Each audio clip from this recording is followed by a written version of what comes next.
નમસ્તે સ્ટુડન્ટ્સ.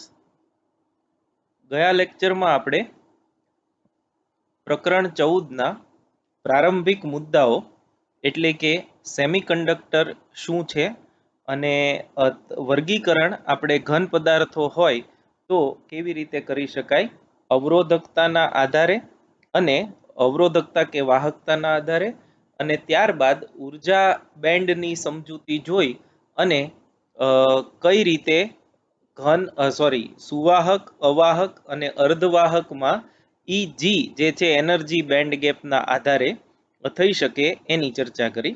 તો એમાં મુખ્ય વાત એ હતી કે એવા તત્વો કે એવા ઘન પદાર્થો કે જેના માટે ઈજી નિયરલી ઇક્વલ ટુ 0 કે લેસ ધેન 1 ઇલેક્ટ્રોન વોલ્ટ હોય તો એને આપણે સુવાહકો કહીએ છીએ. એવા પદાર્થો કે જેના માટે E g greater than 3 electron volt હોય તો એ અવાહકો છે. અને એવા અમુક પદાર્થો કે જેના માટે આ 3 ઇલેક્ટ્રોન વોલ્ટ કરતા ઓછી ગેપ ઉર્જા હોય તો એવા જે પદાર્થો છે એને આપણે કહીએ છીએ અર્ધવાહકો.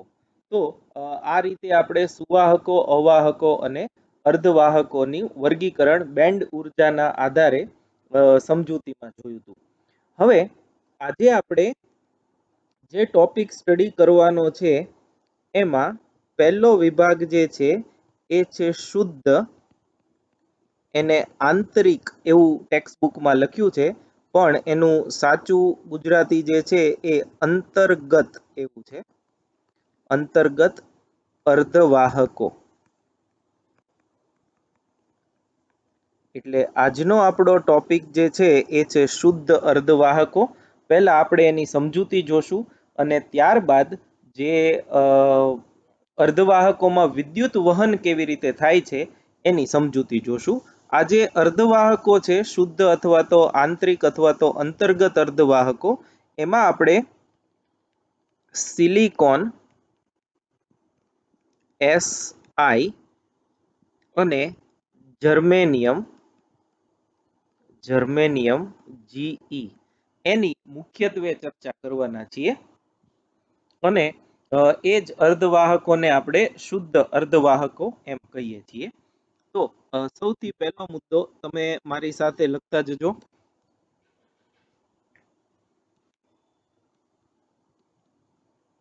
પહેલો પોઈન્ટ, કોઈ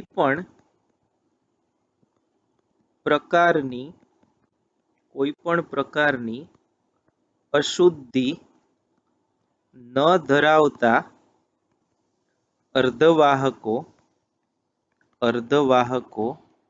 ને શુદ્ધ અથવા તો અંતર્ગત અર્ધવાહક કહે છે. કોઈ પણ પ્રકારની અશુદ્ધિ ન ધરાવતા હોય તેવા અર્ધવાહકને શુદ્ધ અથવા આંતરિક અથવા તો અંતર્ગત અર્ધવાહક એવું નામ આપણે આપ્યું છે. હવે સિલિકોન અને જર્મેનિયમ બંને કાર્બન જેવું ડાયમંડ સ્ફટિક બંધારણ ધરાવે છે. હવે ડાયમંડ સ્ફટિક બંધારણ જે છે એ બહુ ક્રિસ્ટલ ફિઝિક્સમાં બહુ ફેમસ છે. તમે કદાચ કેમેસ્ટ્રીમાં ભણી ગયા છો. હમણાં આપણે જે મટીરિયલ છે એની પીડીએફમાં એ જે આકૃતિ છે એની ચર્ચા કરશું. અત્યારે ખાલી એટલું યાદ રાખો કે સિલિકોન અને જર્મેનિયમ એ બંને કાર્બન જેવું સ્ફટિક બંધારણ ધરાવે છે. હવે આ બંધારણમાં શું હોય, અથવા તો ડાયમંડ સ્ફટિક બંધારણ એટલે કેવું બંધારણ, તો એ હું તમને અહીંયા સમજાવી દઉં. સિલિકોન, જર્મેનિયમ કે કાર્બન, આ બધા જે તત્વો છે એ માં છેલ્લી એટલે કે બાહ્યતમ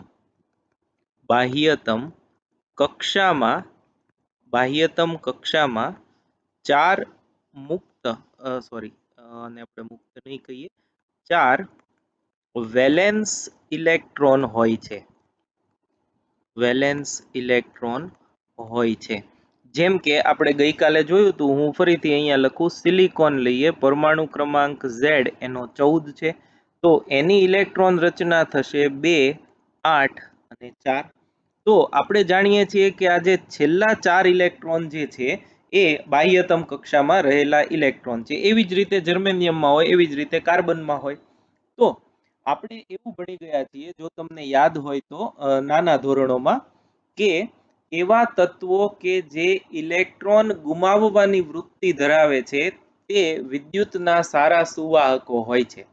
જેમ કે બાહ્યતમ કક્ષામાં 1, 2 કે 3 ઇલેક્ટ્રોન હોય, ધારો કે સોડિયમ છે તો એનો પરમાણુ ક્રમાંક 11 છે, તો એ છેલ્લો ઇલેક્ટ્રોન 11મો જે છે ગુમાવી અને પોતે ધન વિદ્યુત ભારિત થાય, અને એ ઇલેક્ટ્રોન છે એ મુક્ત વહનમાં વિદ્યુત વહનમાં ભાગ ભજવે છે.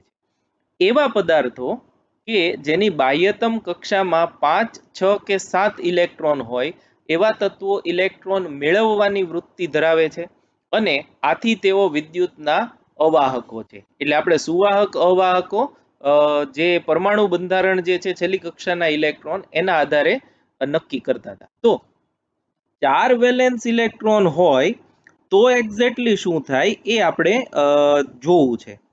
તો એમાં આપણે એવું ભણ્યા છીએ, ધારો કે આ સિલિકોનનો એક પરમાણુ છે, Si એવું હું લખું છું, એની બાહ્યતમ કક્ષામાં 4 ઇલેક્ટ્રોનો છે. એને હું આવી રીતે બતાવું છું, આ એક ઇલેક્ટ્રોન, આ બીજો ઇલેક્ટ્રોન, આ ત્રીજો ઇલેક્ટ્રોન અને આ ચોથો ઇલેક્ટ્રોન. આ એક સિલિકોન પરમાણુ કે કાર્બન પરમાણુ કે જર્મેનિયમ પરમાણુ, સિલિકોન મેં ઉદાહરણ માટે લીધું છે, તમે કોઈ પણ લઈ શકો છો. તો એમાં છેલ્લી કક્ષામાં 4 વેલેન્સ ઇલેક્ટ્રોન હોય છે, એ આપણને ખ્યાલ છે. હવે આ 4 ઇલેક્ટ્રોન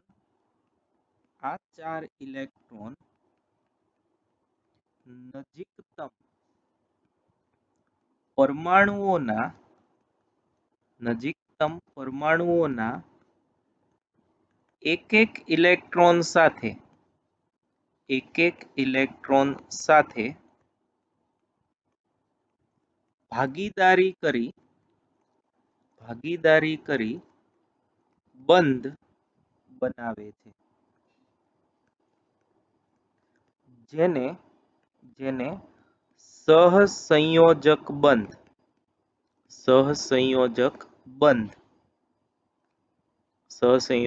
બંધ કહે છે. ઇંગ્લિશમાં એને કોવેલેન્ટ બોન્ડ કહેવાય. લગભગ તમે આ કેમેસ્ટ્રીમાં બધા બંધ જે છે સોલિડ સ્ટ્રક્ચરના, એમાં તમારે આવી ગયું હશે, કે જેની છેલ્લી કક્ષામાં એક્ઝેક્ટ જે અલાઉડ છે એના કરતા અડધા જ ઇલેક્ટ્રોન હોય, તો એ નહીં ઇલેક્ટ્રોન ગુમાવે કે નહીં ઇલેક્ટ્રોન મેળવે, પણ એ એની નજીકના પરમાણુઓ સાથે ઇલેક્ટ્રોનના શેરિંગથી, ઇલેક્ટ્રોનની ભાગીદારીથી બંધ બનાવશે. તો આ જે છે આ સિલિકોન, એ એની નજીકનો આ સિલિકોન જે છે એના સાથે ઇલેક્ટ્રોન સાથે સહસંયોજક બંધ બનાવશે. એટલે આ 2 ઇલેક્ટ્રોન થયા. એવો અહીંનો નજીકનો એક સિલિકોન છે, તો એના ઇલેક્ટ્રોન સાથે ભાગીદારી કરે, એવો અહીંયા હશે, એના ઇલેક્ટ્રોન સાથે ભાગીદારી કરે, અને એવો એક અહીંયા હશે અને એના ઇલેક્ટ્રોન સાથે આ ભાગીદારી કરે. તો તમે જુઓ છો એમ, આ જે બ્લુ કલરનો સેન્ટ્રલમાં જે સિલિકોન છે એના 4 ઇલેક્ટ્રોન એની નજીકના 4 બીજા સિલિકોનના એક ઇલેક્ટ્રોન સાથે ભાગીદારીથી આ બંધ બનાવે છે. આ બંધ જે છે એ એકચ્યુઅલી આમની બદલે આમ છે. એનું કારણ આપણે એવું આપી શકીએ કે આ બંને ઇલેક્ટ્રોન છે, ઇલેક્ટ્રોન વચ્ચે અપાકર્ષણના લીધે આ થોડુંક ગેપ છે. આપણે બંધને આમ બતાવીએ છીએ, પણ અહીંયા આવો ફૂલેલો બતાવો એનું કારણ એ છે કે 2 ઇલેક્ટ્રોન છે એકબીજાને અપાકર્ષે છે. અચ્છા, હવે આ જ સ્ટ્રક્ચરને આપણે આગળ વધારીએ. આ સિલિકોનને તે 4 ઇલેક્ટ્રોન હશે, તો આ 1, આ 2 અને આ 3, ચોથા એ તો આની સાથે ભાગીદારી બનાવી લીધી છે. એવી રીતે આના પણ હવે 3 ઇલેક્ટ્રોન વધશે. આમ આ પહેલો એકે ભાગીદારી બનાવી, બીજો, ત્રીજો અને ચોથો. એવી રીતે આ સિલિકોનના પણ 3 ઇલેક્ટ્રોન હજી બાકી રહેશે, બરોબર છે. તો એ શું કરશે તો કે એ ફરીથી એક બીજો સિલિકોન અહીંયા આવશે અને એના એક ઇલેક્ટ્રોન સાથે ભાગીદારી બનાવે, આના બીજા 3 ઇલેક્ટ્રોન જે છે એ આમ રહેશે. તો આવું સ્ટ્રક્ચર તમે ત્રિપરિમાણમાં રિપીટ કરો, ત્રિપરિમાણમાં એટલે આમ ડાબી બાજુ જમણી બાજુ, ડાબી બાજુ, ઉપર, નીચે, મારી સાઈડ એટલે ફ્રન્ટ સાઈડ બોર્ડમાંથી બહાર આવતી દિશામાં અને પાછળ જતી દિશામાં, એમ ત્રિપરિમાણમાં જો તમે આ સ્ટ્રક્ચરને આગળ વધારો તો જે સ્ટ્રક્ચર રચાય એને ડાયમંડ સ્ફટિક પ્રકારનું બંધારણ કહેવામાં આવે. તો ફરીથી સિલિકોન કે જર્મેનિયમની છેલ્લી બાહ્યતમ કક્ષામાં 4 વેલેન્સ ઇલેક્ટ્રોન હોય.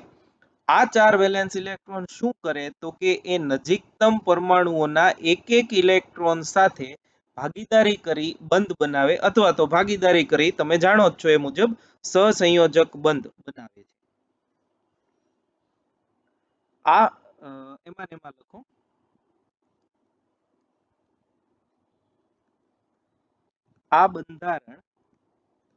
આ બંધારણને ત્રિપરિમાણમાં એટલે કે મેં અહીંયા આકૃતિમાં જે બતાવ્યું છે એ બંધારણને ત્રિપરિમાણમાં જોવામાં આવે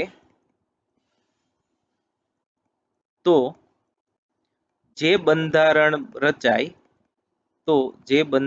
રચાય તેને ડાયમંડ સ્ફટિક કહે છે, અથવા તો ડાયમંડ સ્ફટિક બંધારણ એવું એને કહેવામાં આવે છે. હવે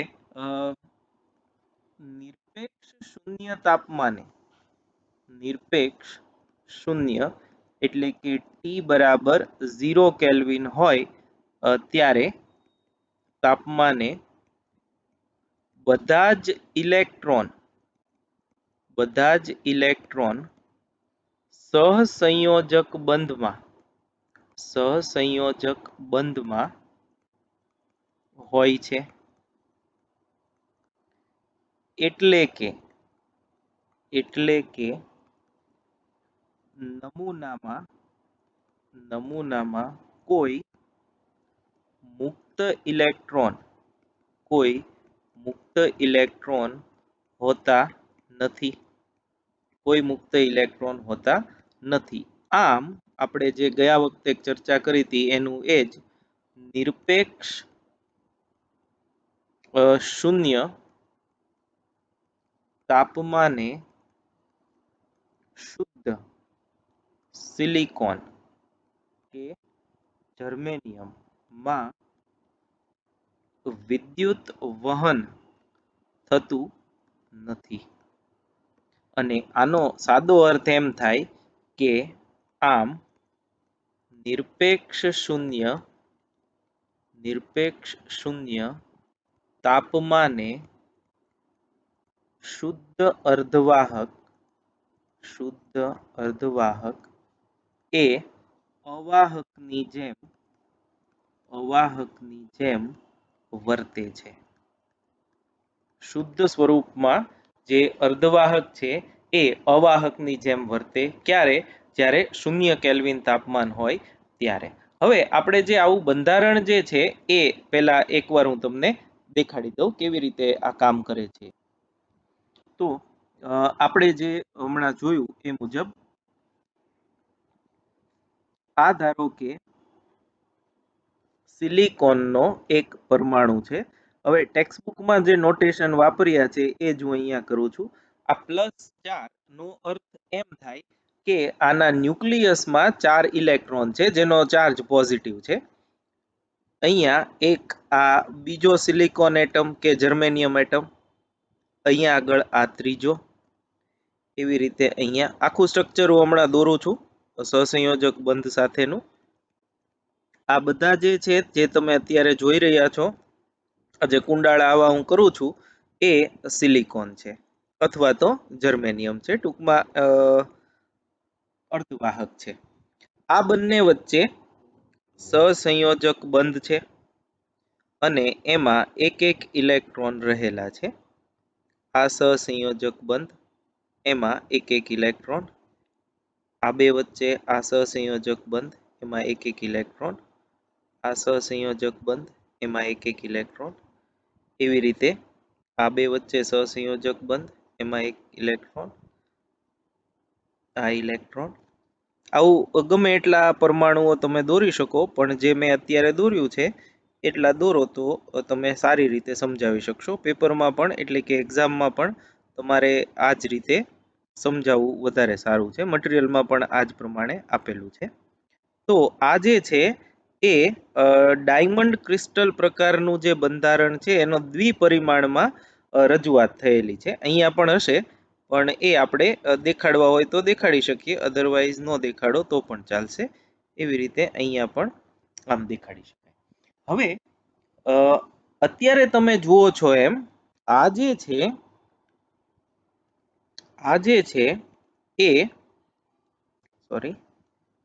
છે એ સિલિકોન કે જર્મેનિયમનો મધ્ય ભાગ અથવા તો એને આપણે ન્યુક્લિયસ કેવું હોય તો કહી શકીએ, આંતરિક ભાગ એવું ટેક્સ્ટબુકમાં લખ્યું છે. અને એ +4 એ તમને એવું દર્શાવે છે કે એના 4 જેટલો પોઝિટિવ ચાર્જ એમાં છે. અને આ જે છે એ છે ઇલેક્ટ્રોન. અને આ જે તમે જુઓ છો એ છે સહસંયોજક બંધ.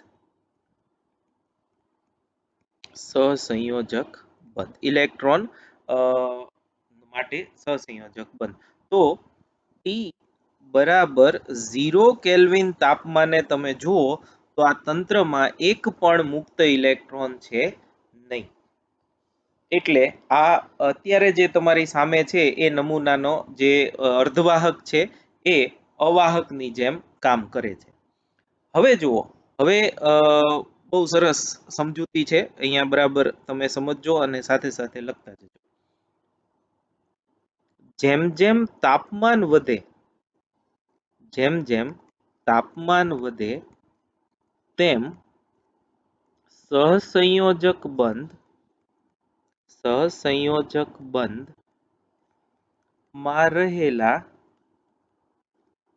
ઇલેક્ટ્રોન ઉષ્મીય ઉર્જા મેળવે છે. ઉષ્મીય ઉર્જા, હવે 3/2 kT જેટલી ઉર્જા મળે એ તમને ખબર છે. આ ઉર્જા જો સહસંયોજક બંધ ની ઉર્જા કરતા વધારે હોય તો ઇલેક્ટ્રોન સહસંયોજક બંધ માંથી નીકળી જાય છે. વધુ આને સ્પેસિફિક કહીએ તો એ છટકી જાય છે. ઇલેક્ટ્રોન જે છે એ સહસંયોજક બંધમાંથી બહાર આવતો રહે, એટલે કે છટકી ગયો એમ કહેવાય. તો આ ધારો કે ઇલેક્ટ્રોન છે એ અહીંથી આમ બહાર આવી ગયો, આ ઇલેક્ટ્રોન. તો હવે આવો ઇલેક્ટ્રોન આજે બહાર નીકળેલો છે, આવા ઇલેક્ટ્રોન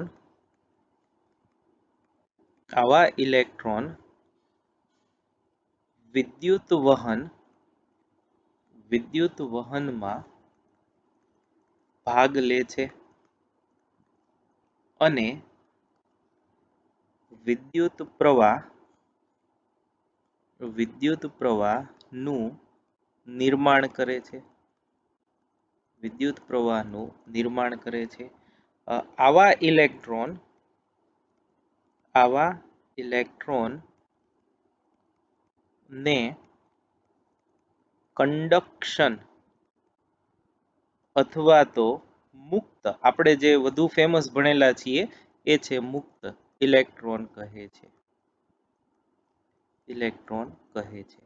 હવે જુઓ થશે શું, જેમ જેમ આપણે નિરપેક્ષ શૂન્ય તાપમાને તો આ કોઈ પણ બંધ કે કોઈ પણ પરમાણુ પાસે કોઈ ઉર્જા હોતી નથી. ઉર્જાનું સૂત્ર ફરીથી યાદ રાખજો, 3/2 kT થર્મલ ઉર્જા K બરાબર 3/2 kb ઇન્ટુ ટી, આ એની ઉર્જા છે.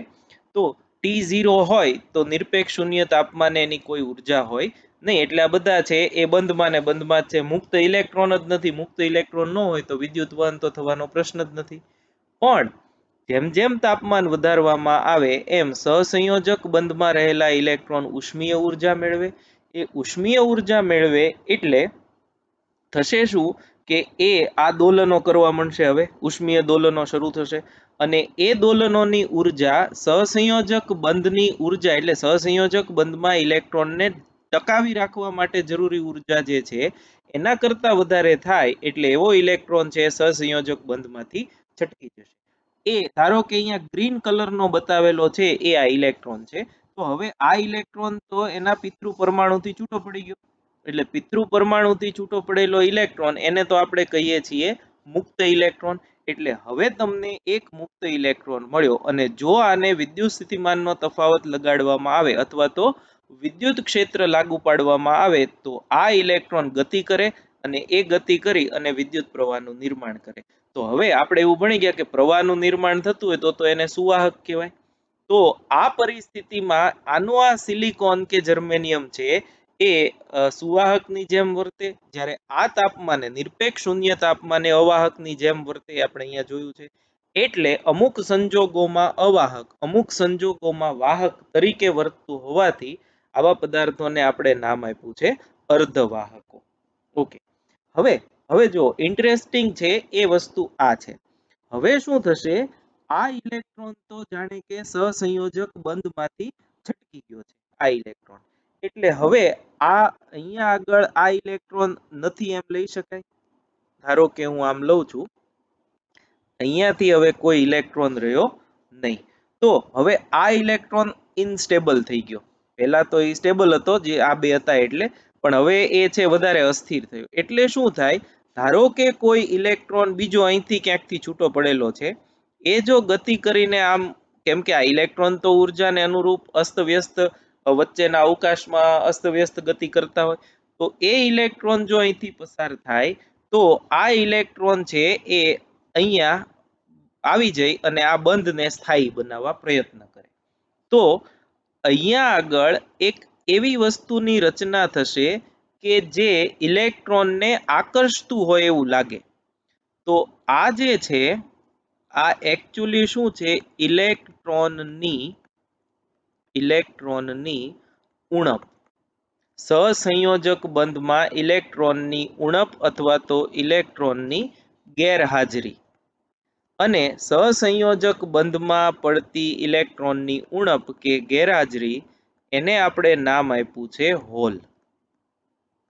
એટલે જ્યાંથી ઇલેક્ટ્રોન નીકળે ત્યાં એક હોલ રચાયું એમ કહેવાય. જેમ કે આપણે ધારો કે આ ઇલેક્ટ્રોન છે એને દૂર કરીએ તો આપણે એમ લખી શકીએ કે આ ઇલેક્ટ્રોન છે એ અહીંથી નીકળ્યો અને એની જગ્યાએ ત્યાં હોલ રચાણો. એટલે આ જે છે એ મુક્ત ઇલેક્ટ્રોન થયો, અને આ જે છે એ આપણે કહીએ છીએ હોલ. જો બહારથી કોઈ ઇલેક્ટ્રોન આમ ગતિ કરતો કરતો આવે તો એ આ હોલ પ્રત્યે આકર્ષાય, એટલે કે હોલ ઇલેક્ટ્રોન આકર્ષવાની વૃત્તિ ધરાવે છે એમ કહેવાય. એટલે એ જાણે કે પોતાના પર ધન વિદ્યુત ભાર હોય એના જેમ એ વર્તે છે. તો આપણે હવે એ લખીએ, આ ઇમ્પોર્ટન્ટ પોઈન્ટ છે અને ખાસ સમજજો, કેમ કે હોલની સંકલ્પના જે છે, હોલની સમજૂતી જે છે એ વધારે જરૂરી છે વિદ્યુત વહન સમજવા માટે. તો હવે સહસંયોજક બંધમાં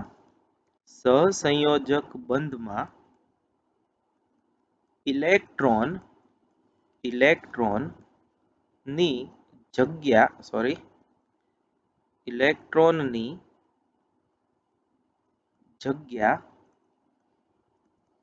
ખાલી પડે છે. ઇલેક્ટ્રોનની જગ્યા ખાલી પડે છે. આ ઇલેક્ટ્રોનની ખાલી પડેલી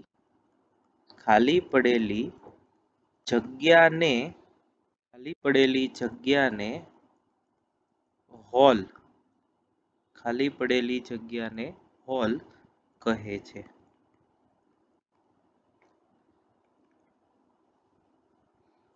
હકીકતમાં આ ખાસ યાદ રાખજો, હકીકતમાં હોલ એ કોઈ કણ કે ભૌતિક વસ્તુ નથી, પરંતુ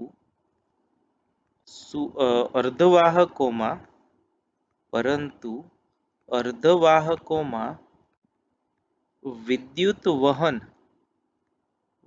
વહન સમજવા માટે હોલની ધારણા છે, ખાસ જોજો, ધારણા કરવામાં આવે છે. સુવાહકોમાં થતું વિદ્યુત વહન સમજવા માટે હોલની પૂર્વધારણા અથવા તો હોલની ધારણા કરવામાં આવે છે. જો કોઈ મુક્ત ઇલેક્ટ્રોન અથવા તો કંડક્શન ઇલેક્ટ્રોન હોલ ની પાસેથી પસાર થાય તો તે હોલ દ્વારા આકર્ષાય છે અને ધન વિદ્યુત ભાર પણ ઇલેક્ટ્રોનને આકર્ષવાની વૃત્તિ ધરાવે છે. ધન વિદ્યુત ભાર છે એ ઇલેક્ટ્રોનને આકર્ષવાની વૃત્તિ ધરાવે છે. એટલે કે આ બહુ અગત્યનું, હોલ જાણે કે પોતાના પર ધન વિદ્યુત ભાર હોય તેમ વર્તે છે. આપણે એમ કહેતા હોઈએ કે આ ભાઈ જે છે એના મોઢામાં કઈ છે નહીં, પણ એ શાહરૂખ ખાનની જેમ વર્તે છે. તો એ શાહરૂખ ખાનની વાત નથી થતી, પણ એ ભાઈની વાત થાય છે. એટલે આ હોલ જે છે એ પોતે ધન વિદ્યુત ભારિત છે કે હોલ પોતે ધન વિદ્યુત ભાર ધરાવે છે, એવો અર્થ બિલકુલ નથી. ફરીથી હું તમને ક્લેરિટી આપી દઉં, આ ખૂબ જ અગત્યનો પોઈન્ટ છે કે હોલ હકીકતમાં શું છે, તો કે હોલ એ ઇલેક્ટ્રોનના કારણે સહસંયોજક બંધમાં ખાલી પડેલી જગ્યા માત્ર છે. એટલે હોલ જેવું કાંઈ હોય નહીં, એ કોઈ ફિઝિકલ પાર્ટિકલ નથી, કોઈ કણ નથી, કોઈ ભૌતિક વસ્તુ નથી, ફક્ત ઇલેક્ટ્રોનની ઉણપ છે સહસંયોજક બંધમાં. પરંતુ જ્યારે આપણે સુવાહકોમાં થતું વિદ્યુત વહન સમજવા જઈશું ત્યારે આપણે હોલની જરૂર, હમણાં તમને એ ટોપિક પણ હું સમજાવું છું, ત્યારે આપણે હોલની જરૂર પડશે. એટલે આપણે હોલની સંકલ્પના કરી છે. અને જેવો ઇલેક્ટ્રોન હોલની બાજુમાંથી પસાર થાય એટલે એ હોલ જે છે એ ઇલેક્ટ્રોનને આકર્ષી લેશે. શું કામ? કેમ કે સહસંયોજક બંધ જે છે એ ફરીથી પાછો સ્ટ્રોંગ થઈ જાય એટલા માટે. તો હોલ જાણે કે ઇલેક્ટ્રોનને આકર્ષતું હોય એવું લાગે, અને ઇલેક્ટ્રોનને આકર્ષે એને તો આપણે ધન વિદ્યુતભાર કહીએ છીએ. ધન છે એ ઇલેક્ટ્રોન ઋણ વિદ્યુતભારને આકર્ષે. તો હોલ જાણે કે પોતાના પર ધન વિદ્યુતભાર હોય તેમ વર્તે છે. બરાબર. આની વધારે સમજૂતી આપણે સુવાહકોમાં જ્યારે વિદ્યુત વહનનો ટોપિકની ચર્ચા કરશું આમાં અત્યારે આપણે મેળવીશું. પણ આ જે છે ટોપિક એ હોલની સંકલ્પના એના પરનો છે, અને એ કઈ રીતે હોલ રચાય એની આપણે ચર્ચા કરી. એટલે આપણે આમાં અગત્યનું જે છે એ હું તમને પાછું કહી દઉં કે છેલ્લો પોઈન્ટ આમ જુઓ તો શુદ્ધ અર્ધવાહકોમાં, પછી આપણે વિદ્યુત વહન વાળો જે સેક્શન છે એના તરફ જઈએ. અત્રે સ્પષ્ટ છે કે જેટલા ઇલેક્ટ્રોન સહસંયોજક બંધ માંથી નીકળે તેટલા જ હોલ રચાય છે. ધારો કે 10 ઇલેક્ટ્રોન આવી રીતે સહસંયોજક બંધમાંથી નીકળ્યા, તો તેની જગ્યાએ 10 હોલ જે છે એ રચાય છે. ધેરફોર શુદ્ધ અથવા તો અંતર્ગત અર્ધવાહકો માટે આ અગત્યનું છે. Ne બરાબર NH બરાબર Ni, જ્યાં Ne બરાબર ઇલેક્ટ્રોન અથવા તો કન્ડક્શન ઇલેક્ટ્રોનની સંખ્યા ઘનતા. હવે તમે સ્મોલ n એ ભણી ગયા છો, તમે યાદ કરો પ્રકરણ 3 માં J બરાબર NeVD એવો ટોપિક આવતો. ત્યાં જે સ્મોલ n છે એ ઇલેક્ટ્રોનની સંખ્યા ઘનતા એવું આપણે જોતા. વાહકો હોય તો એમાં ઇલેક્ટ્રોન જ વિદ્યુત વહન કરતા હોય એટલે સંખ્યા ઘનતાને ખાલી n કહીએ છીએ. અહીંયા ઇલેક્ટ્રોન અને હોલ એમ બંને વિદ્યુત વહન કરે છે એટલે ઇલેક્ટ્રોનની સંખ્યા ઘનતા Ne અને હોલની સંખ્યા ઘનતા NH વડે દર્શાવીએ છીએ. NH જે છે એ છે હોલની સંખ્યા ઘનતા અને Ni એને આપણે કહીએ છીએ અંતર્ગત એટલે કે ઇન્ટ્રિન્સિક. અંતર્ગત આ I જે છે એ અહીંયા છે ઇન્ટ્રિન્સિક અર્ધવાહકની, ઇન્ટ્રિન્સિક સેમિકન્ડક્ટર એટલે હું અહીં અર્ધવાહક લખું છું ની સંખ્યા ઘનતા. એનો પછી એક સૂત્ર છે એમાં ઉપયોગ આવશે. એટલે ટૂંકમાં શુદ્ધ અર્ધવાહકોમાં ઇલેક્ટ્રોન અને હોલની સંખ્યા ઘનતા જે છે અથવા તો સંખ્યા કયો તો એ સમાન હોય છે. જ્યારે આપણે અશુદ્ધ અર્ધવાહકો લેશું n અને p પ્રકારના ત્યારે એમાં આપણે n જુદા જુદા હશે એ ત્યારે આનો ઉપયોગ પાછો આવશે. તો આજે છે એ 0 કેલ્વિન અને T તાપમાને જે શુદ્ધ સ્વરૂપમાં અર્ધવાહક છે એમાં ઇલેક્ટ્રોન હોલ કઈ રીતે રચાય એની સમજૂતી છે. નેક્સ્ટ જે ટોપિક છે આમાં ને આમાં એ છે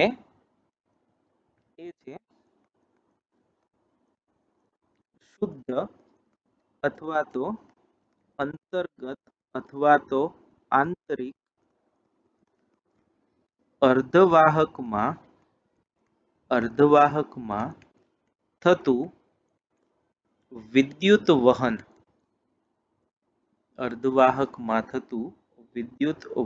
શુદ્ધ અથવા તો અંતર્ગત અથવા તો આંતરિક અર્ધવાહકમાં થતું વિદ્યુત વહન. હવે એના માટે ફરીથી હું આ આકૃતિ દોરું છું. +4 એની એ જ આકૃતિ છે એ જ આપણે અહીંયા રિપીટ કરવાની છે. આ આકૃતિ જે છે એનો હજી આપણે જ્યારે અશુદ્ધ અર્ધવાહકો ભણશું ત્યારે પણ આનો ઉપયોગ આવશે એટલે બને એટલી ઝડપથી દોરાઈ જાય એવો તમે પ્રયત્ન કરજો. આમાં આ બંને વચ્ચે સહસંયોજક બંધ દરેકની વચ્ચે અને આ જે છે એ બંધવાદના આધારે જ હું એની સમજૂતી આપવાનો પ્રયત્ન કરું છું. આ જે છે એ બધા એના ઇલેક્ટ્રોન છે. જે શુદ્ધ સ્વરૂપમાં અર્ધવાહક હતો જો એમનેમ રાખવામાં આવે તો એ આમ થાય.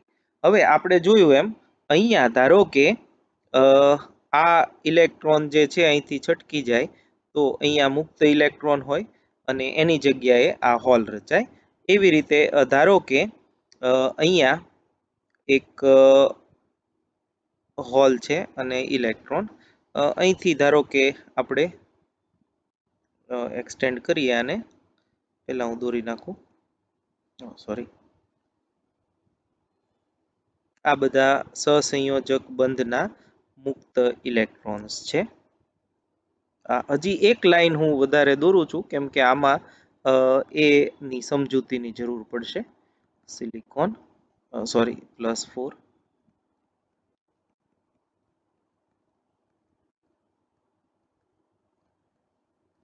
અહીંથી ધારો કે એક ઇલેક્ટ્રોન જે છે એ અહીંથી છટકી ગયો તો એની બદલે ત્યાં હોલ રચાશે. આ હું એવું દર્શાવવા માંગુ છું કે રૂમ તાપમાને અમુક ઇલેક્ટ્રોન હાજર છે અને અમુક હોલ જે છે એ રચાયેલા છે. તો આ પરિસ્થિતિ હશે. હવે આપણે જાણીએ છીએ એમ આ જે ઇલેક્ટ્રોન તમે ટપકા લીલા ટપકાવાળા ઇલેક્ટ્રોન જુઓ છો એ બધા અસ્તવ્યસ્ત ગતિ કરતા હોય. એટલે કોઈ પણ સેમિકન્ડક્ટરનો આડછેદ લો તો એક આડછેદમાંથી પસાર થતો નેટ વિદ્યુતભાર જે છે અથવા તો નેટ ચાર્જ જે છે એ શૂન્ય થશે અને એના કારણે વિદ્યુત પ્રવાહ પણ શૂન્ય થાય. જેવું તમે ધાતુમાં ભણો છો એની જેવું જ મુક્ત ઇલેક્ટ્રોન કોઈ આડછેદમાંથી પસાર થતા હોય ન થતા હોય તો એમાંથી વહેતો પ્રવાહ શૂન્ય હોય છે. હવે આપણે આવો જે પદાર્થ છે એને આપણે કેપેસિટરની બે પ્લેટ વચ્ચે મૂકી દઈએ. ધારો કે આ કેપેસિટરની પ્લેટ છે. અહીંયા આગળ આપણે પોઝિટિવ ચાર્જ મૂકીએ, અહીંયા આગળ આપણે નેગેટિવ ચાર્જ મૂકીએ એટલે વિદ્યુત ક્ષેત્ર જે છે એ આમ થશે. આ વિદ્યુત ક્ષેત્ર E from positive to negative. તો હવે તમે જુઓ આ કેપેસિટરમાં મૂકવું એટલા માટે કે આપણે એવું ભણી ગયા છીએ. બાકી તમે બાહ્ય ક્ષેત્ર લાગુ પાડો તો વિદ્યુત વહન થાય એવું આપણે ભણી ગયા છીએ. હવે તમે જોઈ શકો છો એમ આ પોઝિટિવ જે છે એ આ બધા ઇલેક્ટ્રોનને આકર્ષે અથવા તો વધુ ફિઝિક્સની દ્રષ્ટિએ વધુ ચોકસાઈપૂર્વક સાયન્ટિફિક કહીએ તો ઇલેક્ટ્રોનમાં ઋણ વિદ્યુતભાર જે છે એ વિદ્યુત ક્ષેત્રની વિરુદ્ધ દિશામાં બળ અનુભવે. તો આ વિદ્યુત ક્ષેત્ર આમ છે તો આ ઇલેક્ટ્રોન જે છે એ આ દિશામાં બળ અનુભવે.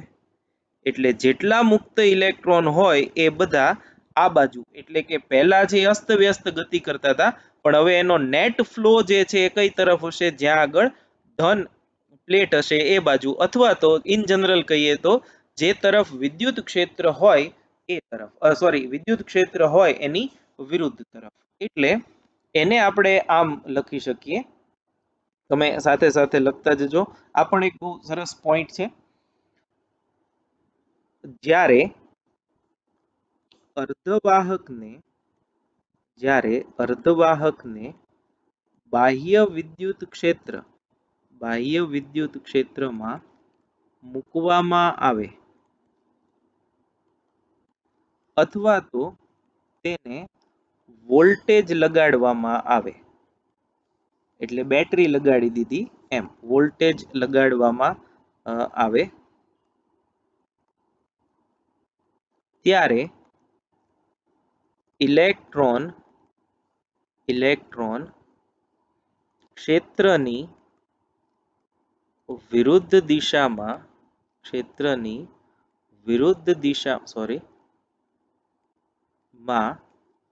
ગતિ કરે છે.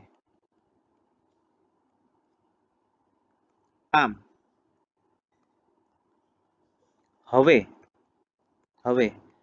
કંડક્શન અથવા તો મુક્ત ઇલેક્ટ્રોનને લીધે પ્રવાહનું નિર્માણ થાય છે. આ રીતે રચાતા પ્રવાહને ઇલેક્ટ્રોન પ્રવાહ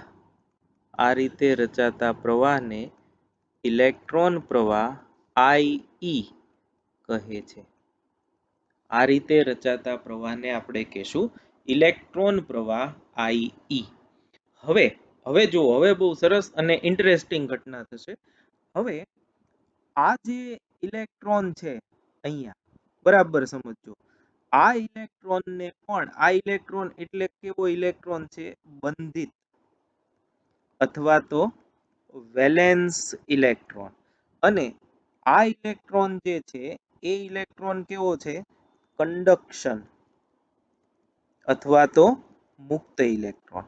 આ બંને વચ્ચેનો તફાવત જોજો. ઇલેક્ટ્રોન બધા ઇલેક્ટ્રોન જ છે પણ સહસંયોજક બંધમાં જે ઇલેક્ટ્રોન રહેલા છે તે ઇલેક્ટ્રોન બંધિત છે અથવા તો વેલેન્સ ઇલેક્ટ્રોન છે, અને જે સહસંયોજક બંધમાંથી છટકી ગયેલા છે એ મુક્ત અથવા તો કંડક્શન ઇલેક્ટ્રોન છે.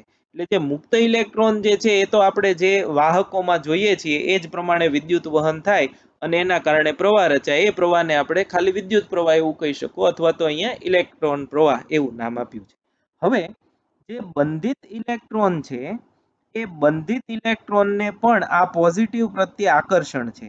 પણ એ સહસંયોજક બંધમાંથી બહાર નથી નીકળી શકતા. એટલે થશે શું, અહીંયા આગળ જે છે એ હોલ છે અને એની દૂર અહીંયા પોઝિટિવ ચાર્જીસ છે, એટલે આ બંધિત વેલેન્સ ઇલેક્ટ્રોન જે છે એ અહીંથી જમ્પ મારી અને અહીંયા આવશે, એટલે આ હોલ જે છે અહીંયા પૂરાઈ જશે અને એની જગ્યાએ અહીંયા નવું હોલ રચાશે. એટલે આ બધું નજીક આવી ગયું, બરોબર છે. હવે એવી રીતે આ જોશે કે એને આનાથી આકર્ષણ છે પણ નજીકમાં હોલ છે, એટલે આ અહીંથી આવી અને આ હોલ પૂરી દેશે અને અહીંયા પાછું એક હોલ રચાશે. એમ પહેલા જે હોલ અહીંયા હતું એ હોલ અહીંયા શિફ્ટ થયું અને ત્યારબાદ એ હોલ અહીંયા શિફ્ટ થયું, એટલે હોલ જે છે એ આમ ગતિ કરે છે. આ થઈ હોલની ગતિ. અને બંધિત ઇલેક્ટ્રોન તો નેટ ધન વિદ્યુતભાર તરફ જ ગતિ કરે છે. તો હવે તમે જુઓ, આવા ઇલેક્ટ્રોન જે એક સહસંયોજક બંધમાંથી કૂદકો મારી બીજા સહસંયોજક બંધમાં જતા હોય, અથવા તો એક હોલમાંથી કૂદકો મારી બીજા હોલમાં જતા હોય, એવા ઇલેક્ટ્રોન જે છે એ પણ ઇલેક્ટ્રોન ગતિ કરે છે, એટલે એ પણ વિદ્યુત પ્રવાહનું નિર્માણ કરે. તો આ જે વિદ્યુત પ્રવાહ રચાય એ વિદ્યુત પ્રવાહને મુક્ત ઇલેક્ટ્રોનની ગતિથી છૂટો પાડવા માટે એને આપણે હોલ વડે રચાતો પ્રવાહ એમ કહેશું. કેમ કે હોલ જે છે ધન વિદ્યુતભાર હોય તો એ કેમ ગતિ કરે, ઋણ પ્લેટ તરફ. એમ હોલ જે છે એ આપણે ધન વિદ્યુતભાર જેવું લીધું છે, એટલે એ પણ કઈ તરફ ગતિ કરે છે, ધન પ્લેટ તરફ. એટલે હોલની જે ગતિ છે એના પરથી જે પ્રવાહ રચાણો એ હકીકતમાં તો કયો છે, બંધિત. હોલનો પ્રવાહ હોય જ નહીં, પણ બંધિત ઇલેક્ટ્રોન જે પ્રવાહ રચે છે એને આપણે હોલ પ્રવાહ એવું કહેશું. એટલે એની આપણે અહીંયા લખાણ જે છે એ લખી દઈએ. હવે આ ઉપરાંત આ તો થશે જ તે મુક્ત ઇલેક્ટ્રોનનું, આ ઉપરાંત સહસંયોજક બંધમાં રહેલા વેલેન્સ અથવા તો બંધિત ઇલેક્ટ્રોન્સ એક હોલમાંથી બીજા હોલમાં જતા હોય છે અને બંધિત ઇલેક્ટ્રોન ની આવી ગતિથી પણ વિદ્યુત પ્રવાહ રચાય છે. આ પ્રવાહને મુક્ત ઇલેક્ટ્રોન વડે રચાતા પ્રવાહથી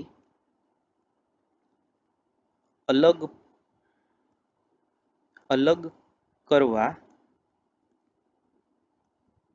આ પ્રવાહને હોલ પ્રવાહ IH કહે છે. તો આ પ્રવાહને આપણે નામ આપ્યું હોલ પ્રવાહ IH. આમ બેટરી, હવે હું આ લખું છું, બેટરીની હાજરીમાં, એટલે વોલ્ટેજ લગાડેલા હોય ત્યારે વિદ્યુત ક્ષેત્ર લાગુ પાડેલું હોય ત્યારે બેટરીની હાજરીમાં અર્ધવાહકોમાં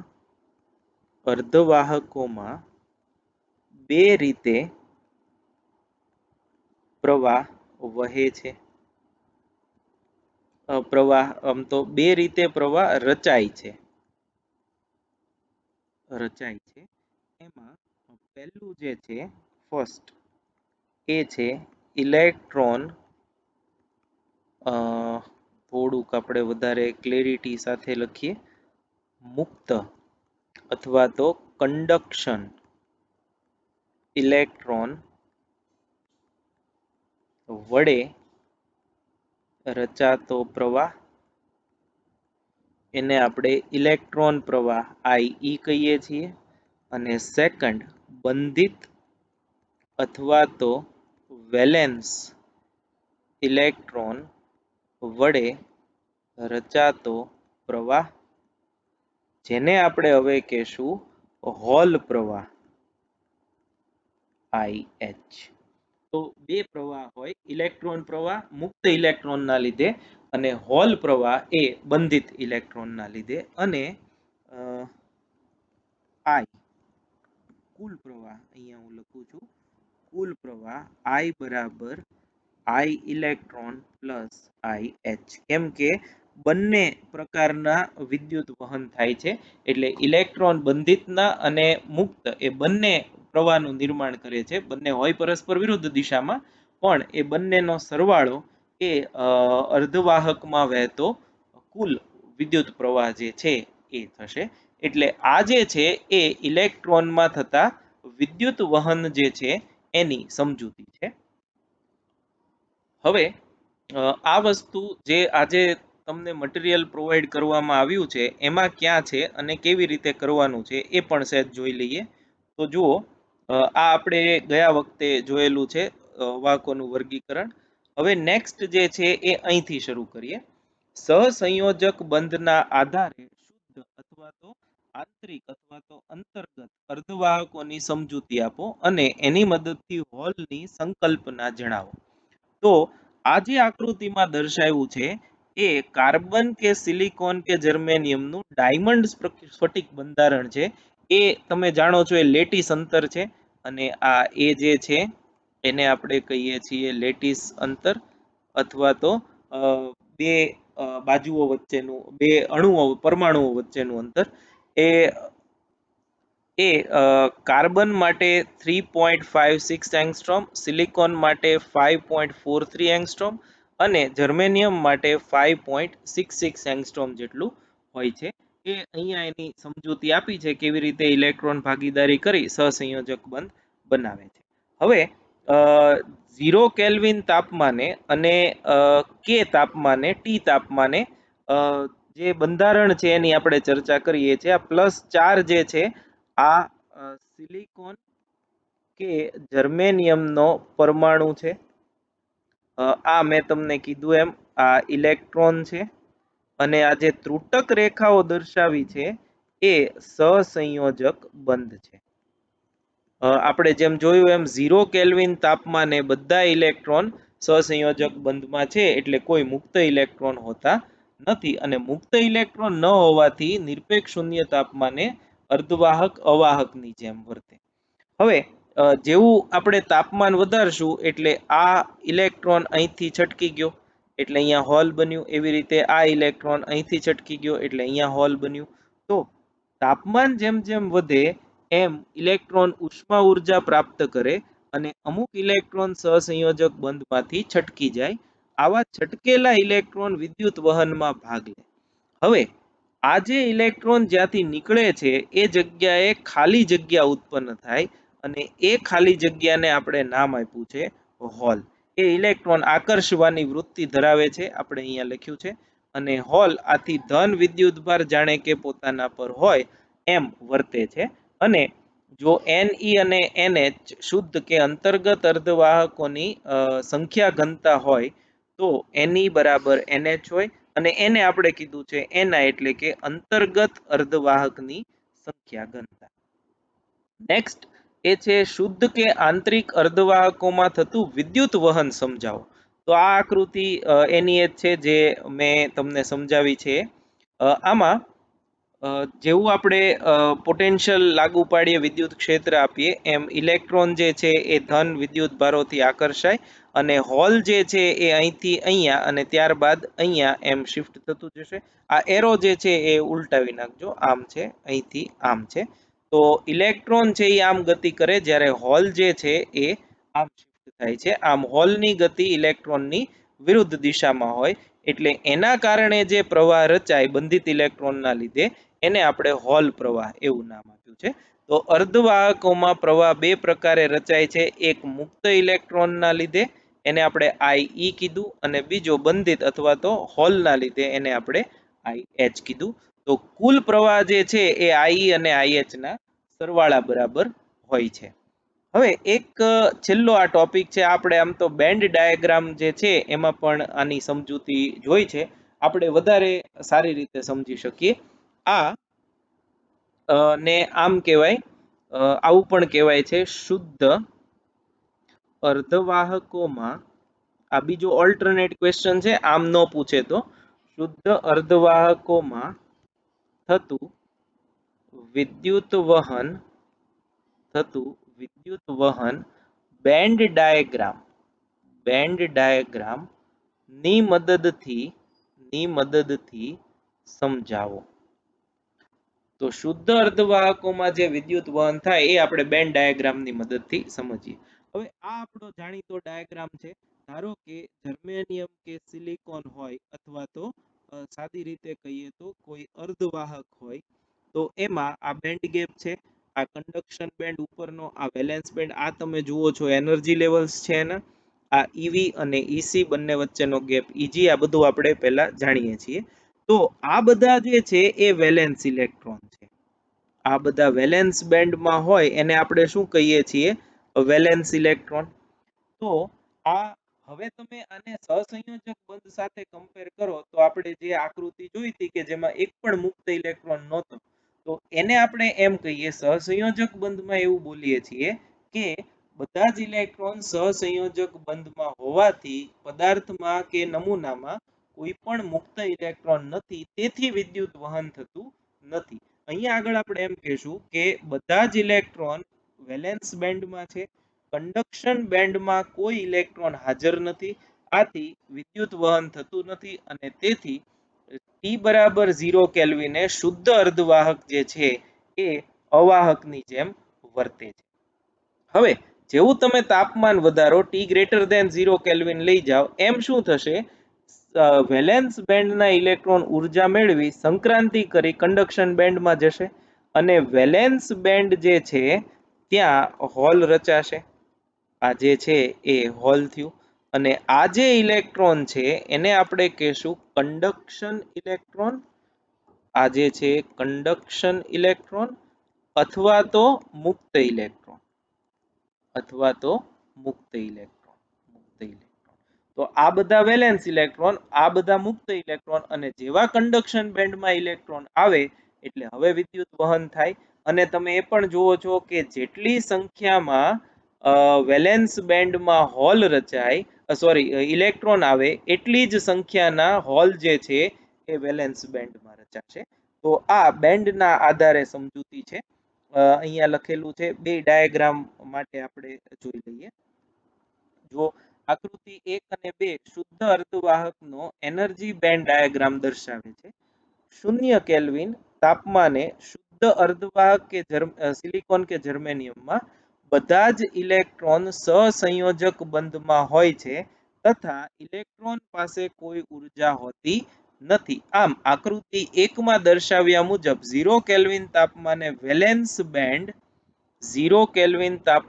વેલેન્સ બેન્ડ સંપૂર્ણ ભરાયેલી અને કંડક્શન બેન્ડ સંપૂર્ણ ખાલી હોય છે. તાપમાન વધારતા વેલેન્સ બેન્ડના ઇલેક્ટ્રોન ઉર્જા મેળવે અને જો એ ઈજી કરતા વધારે હોય તો તેઓ વેલેન્સ બેન્ડમાંથી કંડક્શન બેન્ડમાં સંક્રાંતિ કરે અને આકૃતિ 2 માં દર્શાવ્યા મુજબ જે ઉર્જા સ્તરમાંથી ઇલેક્ટ્રોન સંક્રાંતિ કરે તે ઉર્જા સ્તરમાં ઇલેક્ટ્રોનની ખાલી જગ્યાને લીધે હોલ સર્જાય છે. તો T ગ્રેટર ધેન 0 કેલ્વિન તાપમાને ઇલેક્ટ્રોન કંડક્શન બેન્ડમાં જેટલા હોય, અહીંયા તમે જુઓ છો 2 ઇલેક્ટ્રોન છે તો એટલા જ હોલ તમને વેલેન્સ બેન્ડમાં મળે.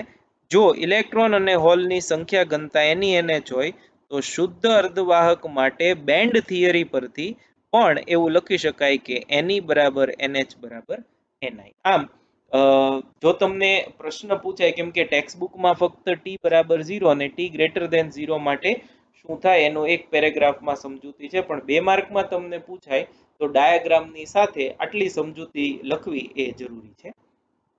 તો આજે ફરીથી આ ફંડામેન્ટલ ટોપિક છે. ફક્ત આપણે શુદ્ધ અથવા તો અંતર્ગત અર્ધવાહકોમાં થતું વિદ્યુત વહન જે છે એની ચર્ચા કરી. અગેન મેં તમને ગયા વખતે પણ કીધું હતું એમ, આ લગભગ મોટા ભાગનું એ થિયોરિટિકલ છે. ડેરિવેશન લગભગ આખા ચેપ્ટરમાં ક્યાંય નથી આવતા, બધું તમારે વાંચીને કે લખીને જ પાકું કરવાનું છે અને સમજવાનું છે. તો આજે જે કરાયું શુદ્ધ અર્ધવાહકનું એ તમે કરી જજો. નેક્સ્ટ લેક્ચર જે છે એમાં આપણે અશુદ્ધ અર્ધવાહકો, અશુદ્ધિ કેવી હોય, અશુદ્ધ અર્ધવાહક શા માટે ઉમેરવા પડે, એ પ્રક્રિયાને શું કહેવાય, અને ત્યાંથી લઈ અને એન અને પી પ્રકારના અર્ધવાહકો કોને કહેવાય એની સમજૂતી આ જ રીતે એ ચર્ચા કરીશું. એટલે સહસંયોજક બંધ ના આધારે સમજૂતી એને બોન્ડ થિયરી એવું આપણે કહીએ છીએ, બંધવાદ. અને એનર્જી બેન્ડ ડાયાગ્રામ ના આધારે જે સમજૂતી છે એને બેન્ડ થિયરી, બેન્ડ ડાયાગ્રામ એવું આપણે કહીએ છીએ. તો બોન્ડ અને બેન્ડ બંને થિયરી શુદ્ધ અર્ધવાહક કે અશુદ્ધ અર્ધવાહક બંનેમાં એ લાગુ પડશે અને આવે છે. એટલે આની પ્રાથમિક સમજૂતી હોવી એ ખૂબ જરૂરી છે. Thank you very much.